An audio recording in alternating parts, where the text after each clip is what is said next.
Hi! Welcome back to my channel. It's me, your sweet and lovely girl, Casey. And for today's video, since na nakita nyo na wala pang gloss yung aking lips dahil ngayong umaga, itatry natin lahat ng mga perfumes ni Easy and get ready with me. Pero mga sisters, sa sobrang kasi kadami-dami ng perfumes ng Easy, siguro itatry ko muna yung Hydro Gloss, lahat ng shade ng Hydro Gloss, at yung 2 shade ng get ready with me na binigay sa akin ng nakaraan. So let's go and keep on watching.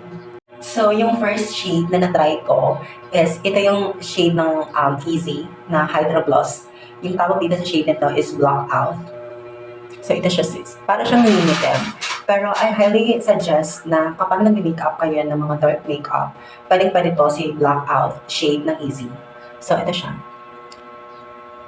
So, try naman natin yung iba ha.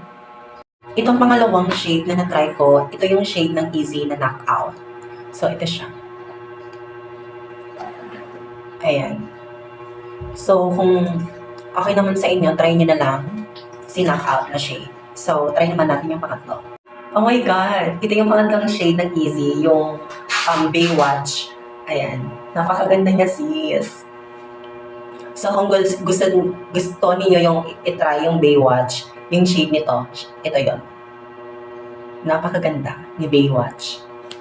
Thank you so much, Easy. So, parang gusto kong bumili nito next month kasi pupunta naman ako ng SMR. Thank you so much, Easy. So, yung pang-apat mga sister, ito yung tinatawag na Starfish ng shade ng Hydro Gloss. So, kung gusto niyo siya i-try sis, ito yung shade ng Starfish. Maganda din siya. So, love it. Ayan. So, try naman natin yung ikalima. So, ito yung pang-limang shade ng Easy. Ito yung tinatawag na Oh Wow. So, pwede to sa mga may mga wedding event.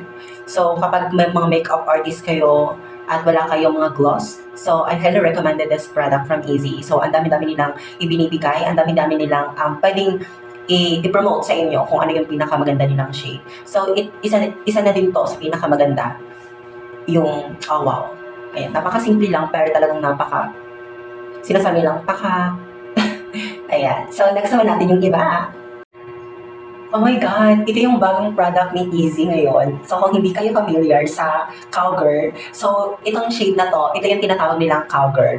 So, yung Easy ngayon, meron silang bagong product, at yun na nga yung tawag doon, Cowgirl. Meron silang lipstick, highlighter Cowgirl, and then yung gloss. So, ito na yung Hydro Gloss Cowgirl. So, napakaganda. So, kung nag-makeup kayo na for Latina makeup, sa mga morena, sa mga puti, bagay na bagay ito sa inyo mga sister. Ito siya. Dead mo na sa lips ko kasi sobrang laki talaga ng lips ko. So, huwag nyo nang isipin at huwag nyo nang problemahan yan mga sister. So, punta na tayo sa ibang shade. Let's go! So, ito yung pang-pito na shade ng Easy. Ito yung tinatawag na Blow. Ito siya. Parang siyang, same siya ng shade ng Cowgirl. Pero yung pagkakaiba kasi nito, parang siyang may shimmer tapos light siya doon. Kasi yung Cowgirl may pagka-brown. So, ito siya, yung shade niya. Ayan, maganda din to sis. So, kapag mga morena kayo mapuputi, mahilig kayo makeup ng for Latina, i-push nyo tong shade na to at yung Cowgirl. Yan lang. So, let's go na tayo sa next shade. So, itong shade na to, ito yung tinatawag nilang Fudge sa Easy, sa Hydro Gloss. So, ito yung shade ng Fudge. Para rin siya may pagka-brown. So, hindi ko siya ma-explain kung anong color niya. Pero, ganun siya. Para din siyang may pagka-brown. So, kayo na sis mag-husga kung anong color ba talaga yan. So, yun lang. Let's go na tayo sa next shade. So, ito yung pang-sham na shade ng Easy sa Hydro Gloss. So, ito yung tinatawag nilang Off Duty. Ayan. So, para sa akin, lahat sila magaganda. So, hanapin nyo lang kung ano yung pinaka gusto nyong shade para din sa inyo. Kasi, may mga pinagbabagayan din talaga yung mga shade na to. So, hanapin nyo lang talaga kung ano talaga yung pinaka-best nyo para sa inyo. Siyempre, bibili din kayo ng mahal, di ba? So again, this is shade Off Duty from Easy. So, ito yung tinatawag nilang Hydro Gloss.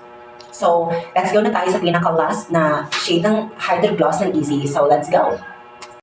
So, hello mga sisters. So, ito na nga yung pinaka-last ng shade ng Hydro Gloss from Easy. So, kung may jowa kayo, so kung nagkakilala kayo sa bangka at nagkaroon kayo ng memory sa bangka, so ito yung shade ninyo mga sister. Ayan. Tandaan niyo to ha, kapag nagkaroon kayo ng jowa, nagkakilala kayo sa bangka, at may mga memories kayo sa bangka, ito yung shade ninyo. Ito lang yun. So, let's go na tayo sa pinaka-last ng freebies ng Get Ready With Me. So, dalawa lang yun. So, let's go na sis. Huwag na tayo magpatagal. Kasi, aalis na kami ng asawa ko. So, bago natin simulan yung freebies ng Get Ready With Me, gusto ko lang magpasalamat sa aking kaibigan dyan sa Get Ready With Me sa padalawang freebies. Ito. Thank you so much, sister. So, ito na siya. So, itatry na natin siya sa aking lips. So, kung hindi ako nagkakamali, ito yung color violet and brown na shade.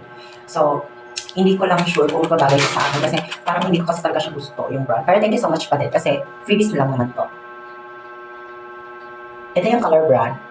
At itong tawag dito is, ang tawag dito, tangerine. Ito yung tinatawag ng tangerine. Ano yung bagay na bagay ito sa mga morena? Sa mga puputi, sa mga pang-Latina makeup, ayan. Alam mo, ganda naman siya. Di ba? Kayo nang humusga mga sister. Ayan. So, ito kasi itong binigay sa akin, tinted lip glaze. So, ito siya. So, kahit uminom kayo, mawawala yung iba, pero hindi siya lahat nawawala kasi nga tinted. So, hindi lahat nawawala yung, yung color niya sa lips. So, proceed naman tayo sa iba. So, yung pinaka-last shade ng Get Ready With Me, ito yung tinatawag nila not basic. So, kung nakikita niyo sa camera, ayan, parang malabo siya, so hindi niyo makikita. So, yung shade dito not basic. So, itatry ko din siya. Ito yung color violet. So, I think bagay siya kasi yung yung eyeshadow ko. Kato ko lang pala, yung eyeshadow ko yellow and pinaghalo ko yung violet. So, ito na siya itong kinalabasan niya. Parang, ewan ko ba kung yung mukha ko yung nag-oxidize or yung makeup. So, hindi ko alam. Parang magic eh. Parang,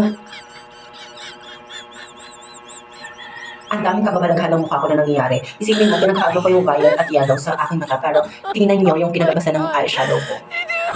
Ayan, parang nag-oxidize siya. Ayan. So, kayo nang husga mga sister.